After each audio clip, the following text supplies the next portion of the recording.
Good morning, Alan. Good evening, Leanne. I need my applause there. One sec. That's better. It does make a difference having that applause when you have your morning coffee. Good to see you for another episode of Talk the Walk. How's things? Things are great. Thank you very much. How are you down there?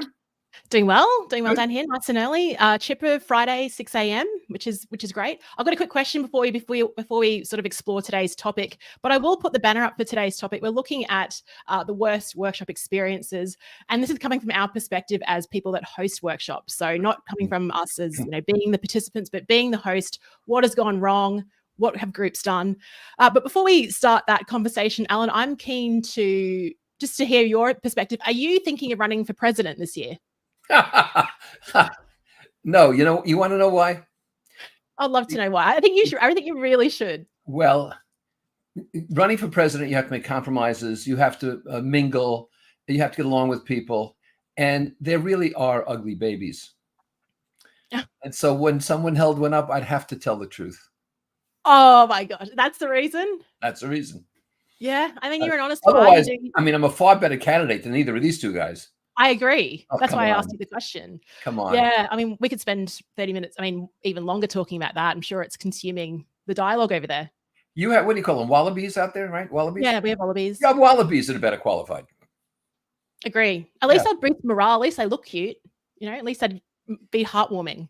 All right. So that was fun to kick off with. But let's talk about the worst workshop experiences. I don't want to sound too dramatic here, but as people that host workshops, we're traveling around the world, we're jet lagged, so sleep deprived, environments change, things change.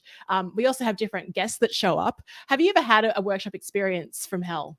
Yeah, I've had a lot. I'll start off with 3 quick ones. Okay. Really quick. I'm starting a workshop and there's a guy on the right side, U-shaped table, guy down far on the right, and he's making noise, and it's very distracting. And I'm going over there to say something polite if I can, like, do you have a problem, and so forth. And all of a sudden the doors burst open and 3 EMTs rush in. He was having a stroke of some kind and somebody next to him called 911, all unbeknownst to me. So, I would rate that up there, frankly. A second time, I'm at the Hilton Hotel at the airport, O'Hare Airport in Chicago. And the hotel's right in the airport, and the walls of the conference rooms are paper thin. And I'm about 20 minutes in, and all of a sudden, a gospel choir next door starts it at full blast. And pretty soon, I'm going, the important thing about problem solving is that I love that you're adapting to that challenge. Yeah. And what was the third? Third, I got a packed room. It's overpacked. So people are elbow to elbow. It's an insurance company, all men, all in suits and ties. And the 2 guys front and center in front of me, packed in, keep talking. So I tried something cool like, is there a problem? I said, no, there's no problem. A few minutes later, they started again. And they're right in front of me. I said, are you sure there's no? They said, there's no problem. One guy says, are we annoying you? I said, yeah, you really are. And about 2 minutes later, the doors in the back open and the executive vice president walks in. He says, I have an announcement.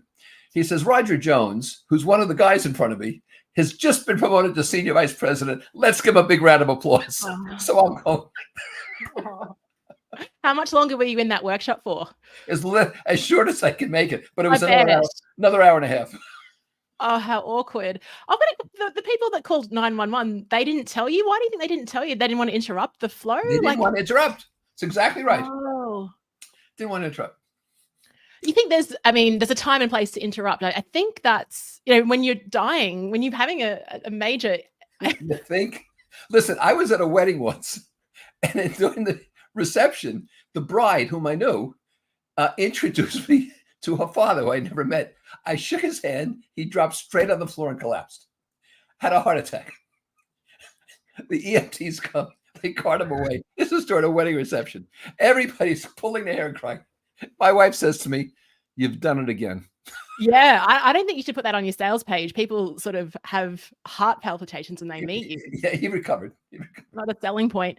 This wasn't it's a terrible one, but it's funny how it happened. I mean, these things happen all the time. You talked about the gospel choir, just in a workshop the other day in Brisbane, and we're about to, it's great setup, beautiful rooftop overlooking the Brisbane River, a beautiful day. Everyone's happy.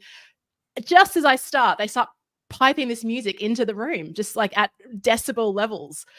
I'm like, what is going on the second I start? So that was kind of fun. Then I think you spoke about some participants as well. So the environment can have a few things go wrong. Sometimes when you get into a room, do you find like, have you had to move furniture before you start? Is the room just not set up the right way for you? Oh yeah. I mean, I went down. You probably do the same thing. I was in a hotel in Amelia Island, Ritz Carlton, and it was for the Auto Dealers Association. I went down about 45 minutes early, and it's set up all wrong. They have round tables instead of classroom seating, and the lighting isn't right, and so forth and so on. No easels. So I called on a white phone. I called and they came right away, 5 guys, and they changed the whole room at my direction. And I still had 10 minutes to go. I said to them, I am telling the auto people how good you are. This was amazing. They said, auto people, this room's for the Steel Foundation. I walked into the wrong room. I said, do they need a speaker? Because the room's perfect for me. Let's bring everyone into this room. Oh my goodness. You walked into a perfectly laid out room and it just began. That's so fun. But you typically get to workshops early to find stuff and sort of mitigate the risk, right? Yeah. At one time early in my career, I was really nervous about speaking for this group. It was one of the first things I did on my own for this company in Princeton. And it was an afternoon and then a morning. And the coordinator insisted we have lunch because this way he could have lunch for free in a restaurant because he was taking me out, right? I didn't like to eat lunch before I ate lunch. I have a suit and tie on. We get in the place. It's 25 young, hot, arrogant managers. And I got so nervous and these easels were so fragile. I knocked the first easel over, which hit the second and the third. All 3 easels fell and the markers went up in the air. And I spent the next 20 minutes reassembling things. And it was awful, So the next morning I come back and I do it. And I thought it went a little better. At least I didn't destroy the furniture, right? So after that, he wants to go to lunch again. And I said, well, how was the feedback? And he says, well, frankly, most of them said they were surprised you came back the second day. How did you take that? There's only one thing you can do. I said to myself, okay, it was my fault. It's not their fault. It's my fault. And I should have prepared better. I should not have gone to lunch with him. I should have refused to go to lunch. Yeah. And I should have been much more careful about the room setup and everything else. I know better. And so, I learned from that. I learned that I could control it. Yeah, it's really true. And I think when you have learned that and you still do the opposite, it's like, oh, why did I do that? And so often, like, I work with great clients, they want to, let's go out for drinks, and I just have to say no. I mean, I'd love to, but I just can't do it because I need to get good night's sleep, prepare, and everything else. And I've learned that over time that it is about protecting your energy as well. What about you ever have a disruptive participant? Yeah, I was just about to share. So that was actually the whole impetus of starting my podcast. Was back in, I think it was 2017 or so. My boss at work, when I was working internally, sent me to Canada to run some leadership programs. So I was jet lagged. I'd never run this program before. And so my self-talk was like actually very negative, even leading into it. Like, what am I even doing here? I thought I was going pretty well for the first half. And then the second half of the day, we were doing this activity around presenting. And one guy just refused to do it. And, just like flat, like, I'm not doing it. And was quite rude about it. And I was like, okay, the next person. And he's like, I'm not doing it either. Yeah. What did you do? What did I do? Well, at that morning, we'd done something around the organization values. So I kind of went back to that flip chart and I just said, look, just to reinforce this, spoke through, these were the agreements. Part of this is getting out of your comfort zone, blah, blah, blah. I reckon I was talking, I talk fast. I reckon I was talking very fast then. I must have been pretty nervous. And I went to the third person and they agreed to step up. So we got it back on track. But that was the reason, Alan, I got back to Australia. Like that night, I did not want to go back to that workshop. I mean, it was awful. We did to get it back. It actually got really good experience, great feedback at the end, and the client really enjoyed it. But I got back to Australia, rang up all my facilitator friends and said, what would you have done? And that's what started the podcast. Because I thought if I'm going through this, because you're on there on your own, like there's no one you can talk to. So it was a terrible moment, but it led to a great thing. My most disruptive participant was an Australian. Really? I was on a speaking tour of Australia. It had gone superbly well. And I was in Sydney for the last speech, and about 40, 50 people in the room. And a guy stands up in the back and he says to me, if you weren't married, you'd have no material. Like that. My wife is in the room. And I said, sure, I'd have material. I talk about loudmouthed Australians who stand up and interrupt me. And that, He sat down. well, okay, great. So this part of this is almost like you are, you know, how stand-up comedians deal with hecklers. That's what you did in that moment. And we've got to have our own different styles to compensate. You're a quick-witted person, so you could just fire that back. I don't know what I would do in that situation, if I would laugh at it, if I would shrug it off. What is some, I mean, would you have done anything differently or? Well, you know, when you're on stage, if you draw your guns, you better be careful because you'll shift the audience sympathies, you know. So if you're taking some heat from somebody, the audience might say, you know, well, give them a shot. But if you start to fire back from a position of power, it's not good. Yeah, and in all these years of speaking, I've only drawn my guns twice. And so with that, when I said that to him, I thought it would be funny. And everybody laughed. They thought it was funny too. Yeah. I mean, you know, I was going to say, you know, Australians, you know what, you are Australian. And the fact is that Australians have a great sense of humor, and they have a thick skin. I mean, you know, they're like New Yorkers with funny accents, actually. And so I'm right at home. That's awesome. Yeah, we are. And I think that's like you talked about Aussies being thick-skinned and like having, I guess there's different cultural differences with people around the world. People are generally the same. It'd be fun to sort of talk about that. When I was in India, for example, they were so engaged in everything. But what I didn't realize was their relationship to time. So we were meant to kick off our workshop at 9 o'clock in the morning. So I'm there at 8 o'clock. It's all set up. At about 9 o'clock, people start arriving. Then they bring out breakfast at 9:30, like it's buffet banquet. Right. And so I'm like, we didn't really kick off till about 10:30. It was just like I didn't mind. It was kind of fun just to socialize. But I mean, what have you noticed with other cultures? Well, I had 500 Indian technical people in a conference in Chicago. And there were so many that they put 250 in the first session, 250 in the second session. They wanted me to do the same thing for both groups. And I noticed that at the periphery of the groups, there were managers stationed like every 10 yards. And I wasn't 10 minutes into my speech when somebody in the audience stood up and started to argue. And I tried to reason with them. And then somebody else stood up and started. I mean, they don't start asking questions. They start arguing. That's crap. You know, you can't possibly be serious. And then the managers intervened like they were herding cattle. The managers would shout, sit down, listen, you're not here to speak. And that's why they were stationed there. And it was like I was addressing a prison camp. I mean, but they were the managers were prepared for it. So I just got through the day. But man, these people were angry. I mean, they're like Cape Buffalo, you know. Cape Buffalo wake up angry. They're pissed off at everything, you know. They're non-discriminatory. Cape Buffalo hate everybody.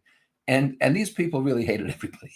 Oh my gosh. So you didn't know any of that leading into it. You just arrived, you know, asked to speak, and they didn't tell you that they were putting managers in to like silence the crowd. They said it's a tough group. I faced a lot of tough groups.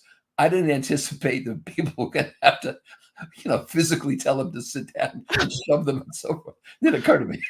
I don't know if I could keep going. Like, how did you keep going with that? I that would have really impacted me. I spoke for Nissan. And these people had been at seminars all day, and then they went to a cocktail reception and drank. Then they had dinner and were drinking. And I was scheduled to come on after dinner for 45 minutes. But first they had 3 Japanese executives come up from Japan to address them. And each of them had a cup, and they would yell banzai, and everybody would chug a cup of sake 3 times. So I get up there. So I got a hold of the coordinator. I grabbed him by the tie, and I said, okay, I said, you've already paid me. You're getting no money back, and I'm going to speak for 5 minutes. And so I went up there, and I hit a cup of sake, and I said, I'm shouting at them, I'm going to tell you 3 things today about innovation. It can be opportunistic or conformist or nonconformist. Here are 3 examples. Banzai. And everybody drank, and I ran out. Oh, that was probably the best you've ever been paid for 5 minutes. Really, but it's, yeah, Yeah, I emceed a charity gig early this year. It was a long lunch in Sydney, and I mean the first 45 minutes was easy. You get everyone's attention and introduce speakers and do the charity sort of stuff. The last hour when we're doing the raffle tickets, everyone was just, you could not get people to jump out of their seat. So alcohol is a bit of a thing. We've got a question from Paolo that's been submitted. And he says, ma'am, could you ask Mr. Weiss about meetings? Why some Fortune 500 companies love to do meetings that are a waste of time? And how can one change this behavior in the organization? Thank you. Looks like Paolo, right? Is that? Yeah, Paolo. Is that a monster overtaking Japan there or something in the picture? Looks like King Kong. Yeah, or Godzilla. I don't know. Anyway, look, Paolo, you're absolutely right. In my 35 years in this business, working with Fortune 500 companies, meetings are the biggest waste of time in the world. Even in small businesses, they're a waste of time. And if you took meetings out, people could probably get things done in a 20-hour week. So the reason how you prevent this is as follows. You never have a meeting to exchange information. Meetings are notoriously ineffective for the exchange of information because you can do it via other means, even before the internet. You could do it with a memo, you could do it by phone, but now you can do it with email, you can do it with, I don't know, TikTok, Instagram, woozy, whatever things are these days.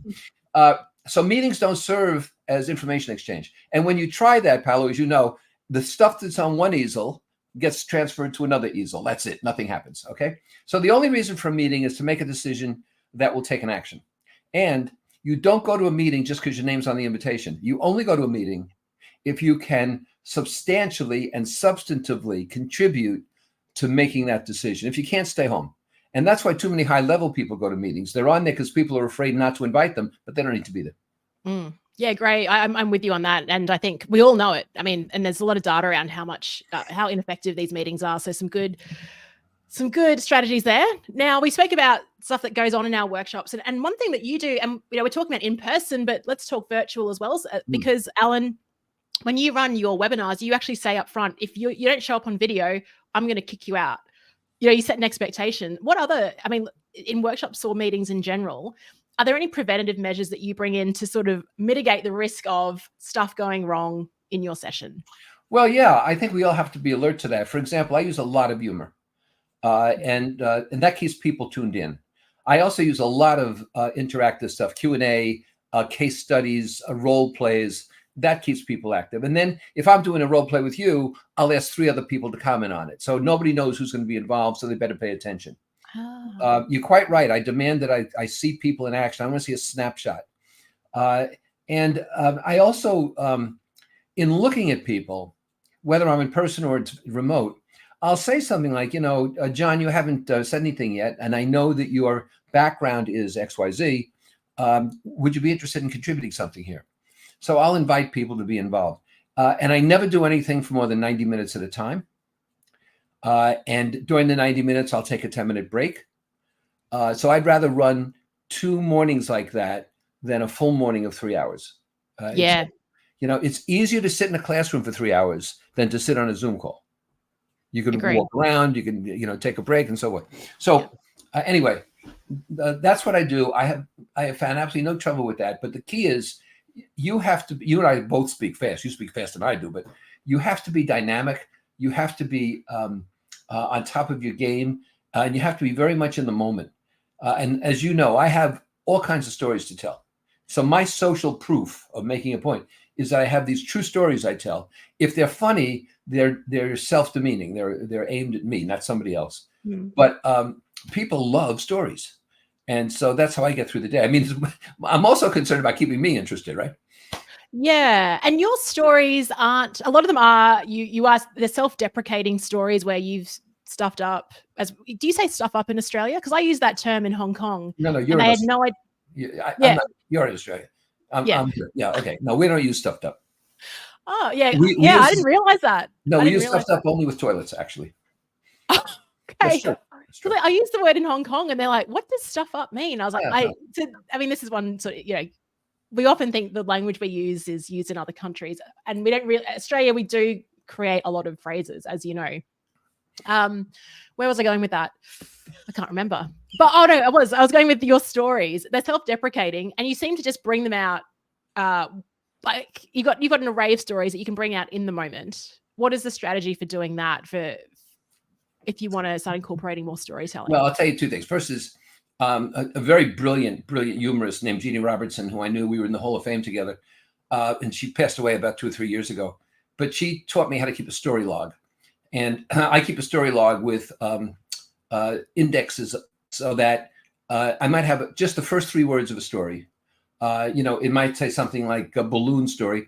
And then I'll have beneath it meetings, keynotes, and Cincinnati, because it took place in Cincinnati. Yeah. Now, I don't have the full story. And if I can't remember the full story from those words, I throw it out. Okay. Secondly, so if I'm in Cincinnati, I'll put in Cincinnati. I'll get 5 stories about Cincinnati. So that's number one. The second thing is I have triggers. And if somebody says something, I was at the beach, that immediately gets me to my crab story or my lobster principle, right? Because you connect those things. Yeah. And so I can do that instantly. In fact, my discipline is not to tell too many stories. I can keep telling stories all day long. Yeah. Okay. And do you practice that outside of workshops as well, just in conversation? Like, oh yeah. If I'm I was in conversation yesterday with a trust specialist, for financial trusts, and he said something to me about my cars because these have to be considered. I have first world problems with cars, and I said, well, and your wife's not on the call. I said, well, my wife took her Bentley to the boutique where she works for free to get a 10% discount. And when new customers come in, they say, who owns the Bentley? They say the receptionist. They say, how expensive is this place? Yeah. So, it immediately triggers that. Yeah, cool. I love that. Yeah, I think it's not waiting for the workshop or any type of event. It's like to start using it every day in converse. That's how you build up any skill, right? Right. And I'll tell you something for everybody watching and listening. There are stories all around us. We need to capture them. All of my stories are true. What I do is I take care of the cadence. But once I have the cadence right, I never change it. And there are stories all around us. And so my feeling is if I see something, I'll make a note. If the next day I said, oh, God, yeah, that would be great, I incorporate it. If the next day I say, why the hell did I write that down? Out it goes. What do you mean by cadence? The power of stories is with the timing with which you tell them. Mm. And so stories require different kinds of cadences.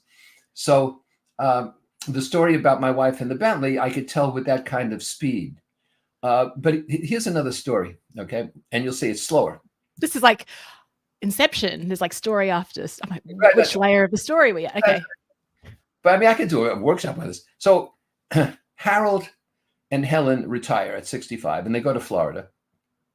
And they're there for 20 years and they're very happy. And Harold plays golf every day. He goes out in the morning, comes back at noon every day. One day, though, however, when they're 85, Harold comes back at 10 in the morning and Helen says, what's wrong? He says, my life is over. I can't golf anymore. He said, I can hit the ball, but I can't see where it goes. He says, my eyesight's not bad. Doctor can't fix it. He told me I'm done. So Helen doesn't want him around the house every morning. And she says to him, take my brother, Jack. He's got perfect eyesight. And Harold says, your brother's 95. She says, yes, but he's a prodigy. Everyone says he has perfect eyesight. What can it hurt? So the next day, Harold goes out to golf with just the two of them. He didn't hold anybody up. And they get to the tee and he whacks the ball. Now notice my silences. You see, I'm pausing. This isn't fast. He whacks the ball and he says, now I'm going to speed up. Jack, did you see it? Did you see where it went? And Jack says, I did see it. Harold says, thank God. Where is it? And Jack says, I forget. I love that. I mean, great story, but also I love that you sort of, okay, so you pause at different times, you slow it down, then you speed it up, and you develop that over time, like that ability to know when to do that. See, it's a bizarre solution, but now people are saying, well, what if that, maybe it works. And when I paused it, did you see it? Where is it? And I paused and they said, okay, so, but they're not expecting Jack to say, I forgot. That's really funny. Yeah, cool. Okay, this has given me lots of things to think around and just in shifting that cadence as well.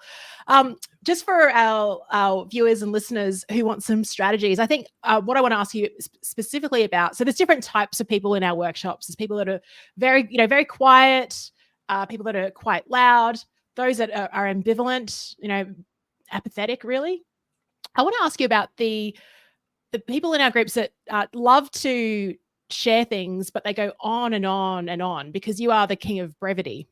How do you rein that in when, I mean, I love enthusiastic people and I love that they're willing to share, but sometimes you need to keep things and move it along.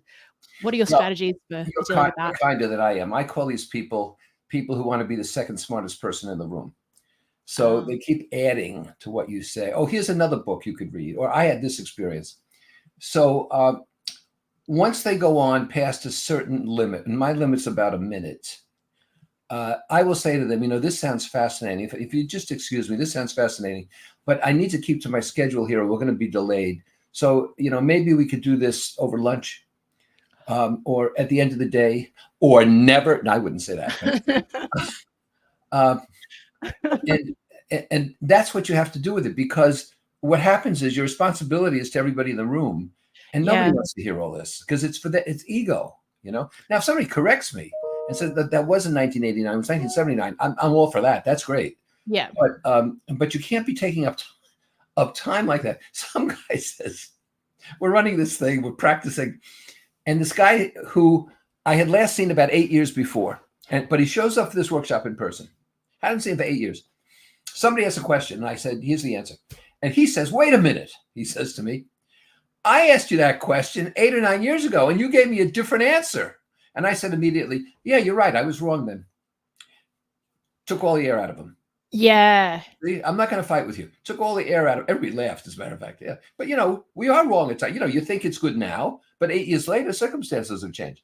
So I think that a really great workshop leader has to have agility and resilience. You're not working in ambiguity. You have a plan, and you might deviate a little bit, but you have to have the agility to handle the input you get and turn them all into positives as much as you can.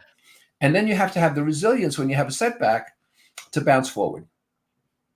Yeah. And what do you do if you've asked a question and someone answers it and the answer is it's quite incorrect? Do you just say that's wrong? Like, what's the language you use to? I would say to you something like this. I would say that's really interesting. I would not have said that. What makes you feel that way? And then you'll say, here's why I feel that way. And I'll say, okay, thank you for contributing. Let me suggest something else to you and see how you feel. And then I'll suggest my answer. Yeah. So you're not, you're saving face there. Yeah. So in other words, you're looking for the person responsible, which we often call blame. But what I'm looking for is cause. And the difference is, even if you find someone to blame, you still have the problem. Yeah. Nice.